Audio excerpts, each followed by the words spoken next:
Hello, I'm Jonathan Milam, and I'm going to talk to you for the next few moments, if you're interested in listening, about trumpet mouthpieces.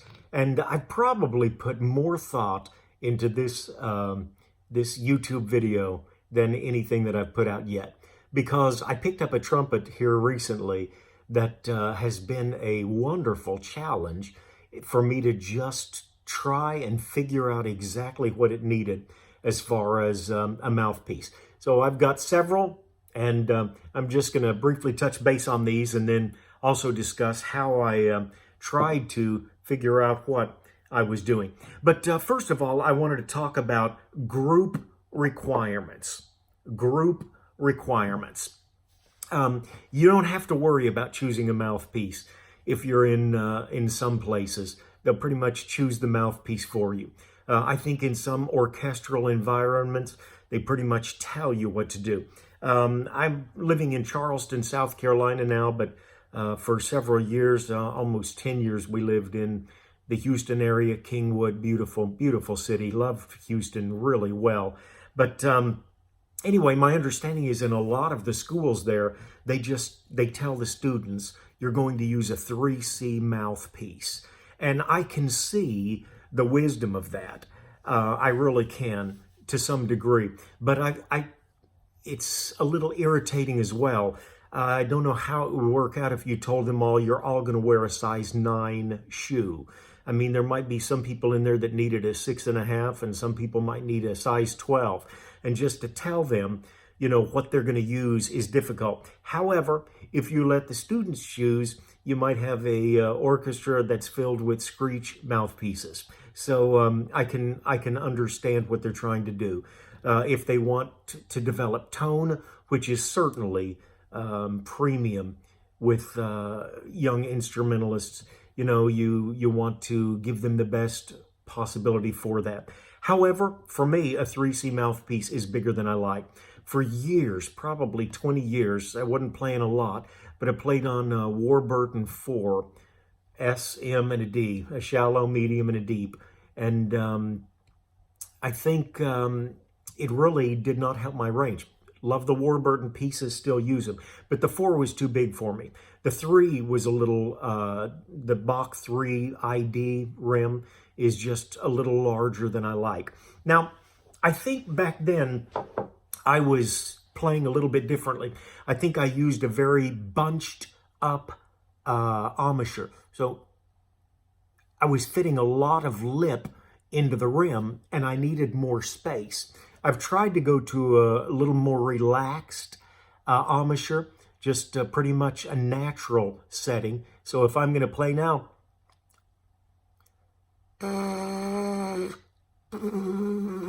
as opposed to trying to shove a lot of lip into the mouthpiece. So if you're trying to really cram a lot of lip into the mouthpiece, obviously it would make sense to use a slightly bigger one. If you're using a very tiny mouthpiece and you got a lot of lip that you're trying to shove in there, that's going to be rather challenging. But I don't have an upper lip. And my dad had even less. He was a great trombonist. But I don't have a lot of lip. My bottom lip is probably a little bit larger. I don't bunch up a lot. I try and use just a placement on the rim. And so for a long time, for a number of years, I actually played closer to a 10.5C ID. And I was using a lot of smaller mouthpieces, the Marcinowitz shoe pieces. Loved the 1.5, the 1.75, still like them very much. But I just went a little bit larger. Now I'm using like a Bach 7. Don't like a cup as deep as the 7C, but that's about the rim that I'm using. I'm using a Warburton 41, or excuse me, a Reeves 41 is pretty much what I've settled on at the moment. But again, we say if you're trying to choose a mouthpiece and you're in an orchestra, they choose it for you. Make do with the best you've got. Eventually, you'll be able to get out of school and you'll be able to choose a mouthpiece that you need. And if you're an orchestra, you're probably going to want a very much volume cup, large throat, big sound is what you're going for. Quality sound, a large sound. And similarly, you take that same bored out throat or bored out mouthpiece, back bore, and you go to play lead, it might be a challenge. So sometimes your group requirements will mandate what you need for a mouthpiece. Lead, generally, you've got less volume, and you're playing, of course, higher notes, so you want a little more carrying tone. So again, a shallower mouthpiece, an efficient mouthpiece is probably what you're looking for. Now that's group requirements. There's personal physical needs. And I mentioned if you've got thick lips, or if you've really bunching your lips up and you're going in, maybe a larger ID. Flatter lips, less lips. Sometimes I think it might be possible to go a little smaller. I think your teeth play some role in there, exactly what's comfortable for you. A lot of people that have braces, they have a very big smile, where other people just have a thinner smile. I never had braces, so I actually have just, my mouth's not really well formed. It's more of a V than a wide smile. I've got a couple of brother-in-laws that had braces, and when they smile, you just see all of these teeth that are, you know, really nice. But you can probably go a little broader there if you got a little more teeth set up.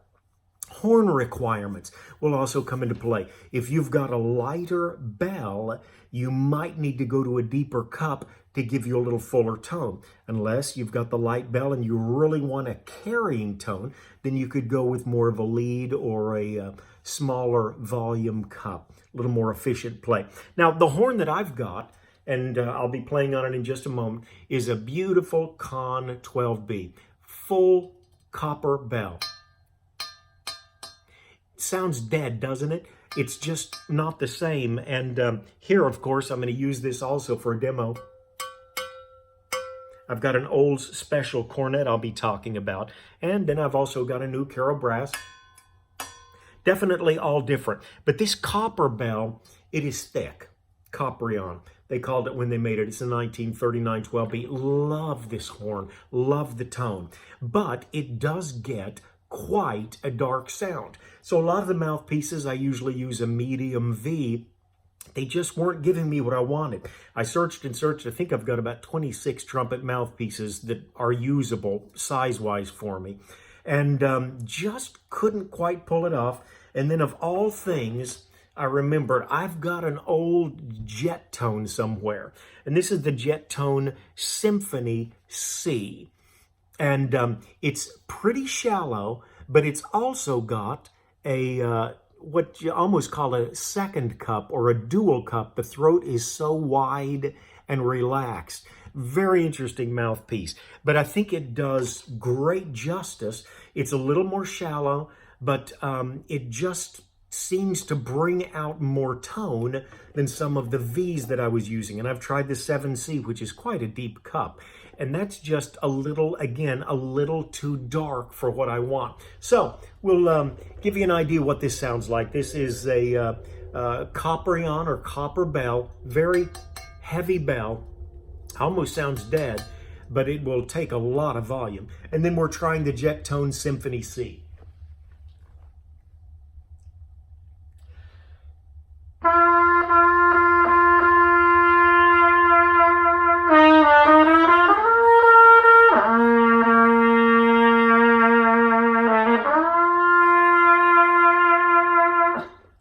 Okay, I'm just going to play for a moment. I think I'm going to do When the Saints Go Marching In a minor. Phil Driscoll did this years ago. A Touch of Trumpet, I think, was his first album put out probably in the 70s, I would guess, early 70s, maybe even late 60s. But anyway, give you an idea what it sounds like.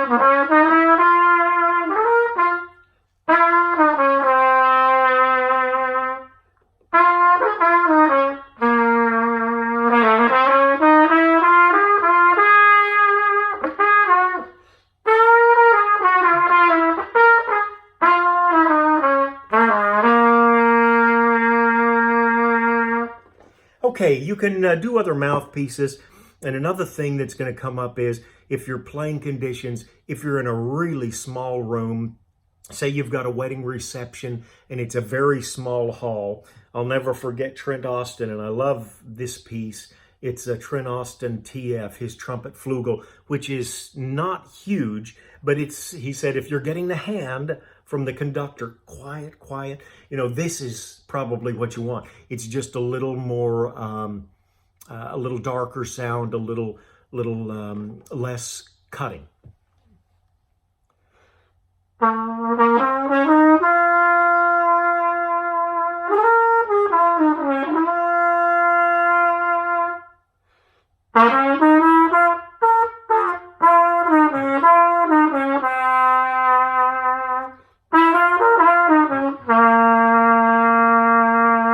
Beautiful sound, beautiful sound. And again, I'll go back to the jet tone, show you the difference.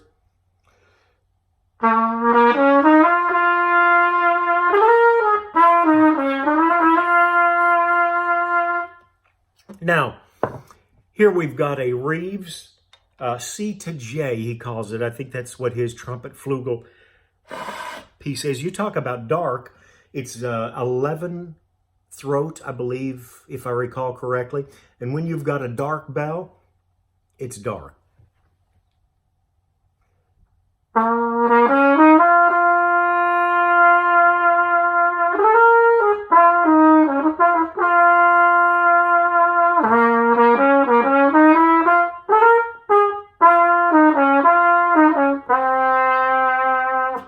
Now, I like that, but when you get that dark, where's your sparkle? I mean, it sounds a little more like a flugel, but I just want something with a little more rounder tone than that. And again, the jet tone, which I think is a really nice piece for this trumpet.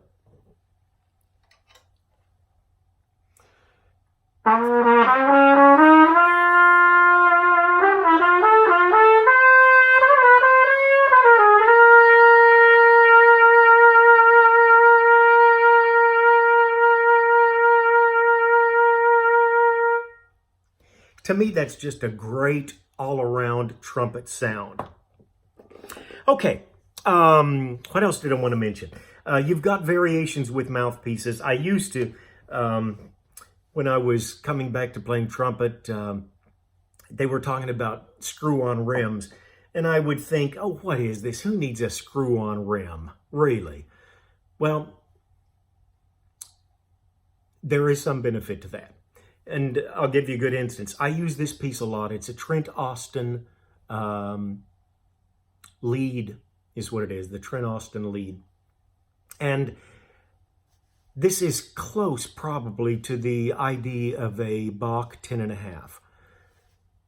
And then I moved to a larger 7 ID, and I love this piece and the TF also, but they were both a rim close to a 10, and now I need something that's like a 7. Well, these mouthpieces are, I believe, about $135, and I hate to buy a $135 mouthpiece. It really hurts me. I am cheap. So what I did, I sent the piece off, and I had the rim cut off, and then I had them put Reeves threads on it, and then I can use the Reeves rim 41. I sent mine off to Matt Frost. He did a fantastic job. Actually, you can see a little bit of brass in there. He shaved it down and did not charge me. It was just a little bit. But then I've got and if I go larger, if I want a 42 size rim, I've got 42 rims. I've got 43. So, and I could get a 40 if I want to go smaller. And I'm not paying for the mouthpiece all over again. I can just put the rim that I want on the mouthpiece. And there's so much you can do with mouthpieces. I'm using a Warburton 7 backboard. That's average. It's not too huge and it's not too tight. But say I need to play some lead. In that case, what I might want to do is use my same cup and rim that I like, but now I've got a different backboard that I can put on it. I'll put a Trent Austin T for tight on there. Or if I don't want to do this and say I want to use that same mouthpiece and I love the rim, but I've got to play the cornet. I can put a cornet mouthpiece on it. So we've got the option here. I can use a cornet back bore, or I can use a tight lead back bore, or I can use the Warburton. And actually this Warburton has got a sleeve. So there's really 4 pieces to this one mouthpiece that I'm using. I've got the sleeves that are interchangeable. If I get a vintage horn that's got a very well-used receiver and it's a little loose, I can put a bigger sleeve on it.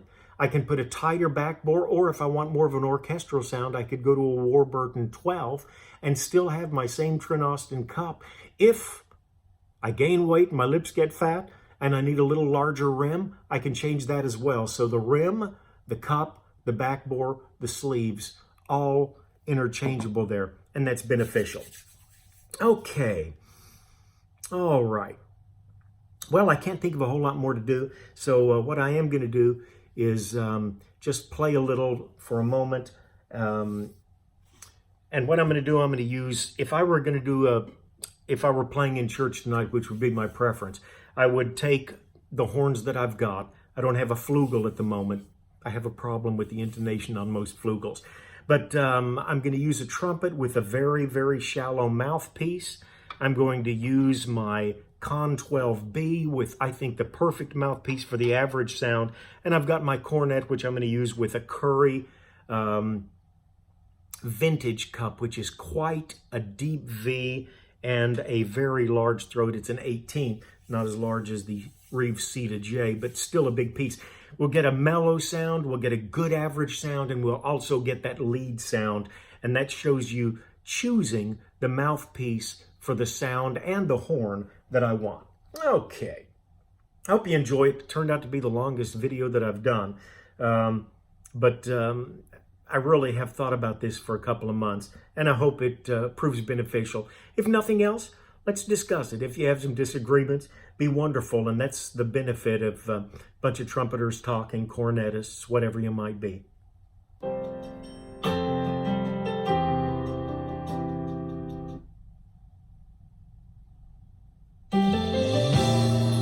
Sweet hour of prayer, and we'll start off with the average trumpet sound, then I'll go with a mellow cornet sound, then we'll finish up with a lead trumpet sound. Different mouthpieces, otherwise that seem pretty similar.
On the second verse, I know it's the chorus, but I switched to a mellower sound.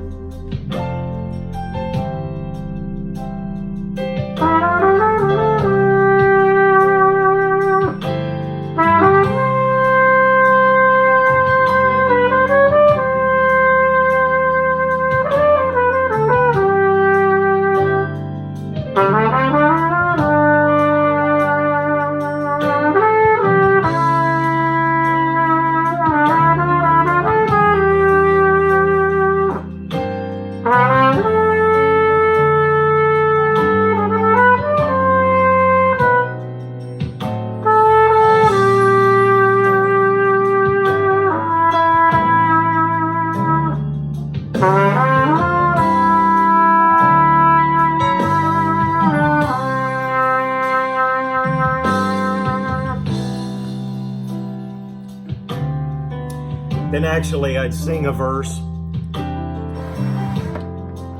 And they do a key change later. This is by Fruition Music, Fruition. That's the soundtrack. Wonderfully done. But then after the key change, when it's got a little more momentum, I'd come in with a lead mouthpiece, very shallow, very piercing, and I'd play it up an octave. Just kind of give it a real strong ending.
All right, it's taken a long time. Very sorry for that. Hope you've enjoyed it.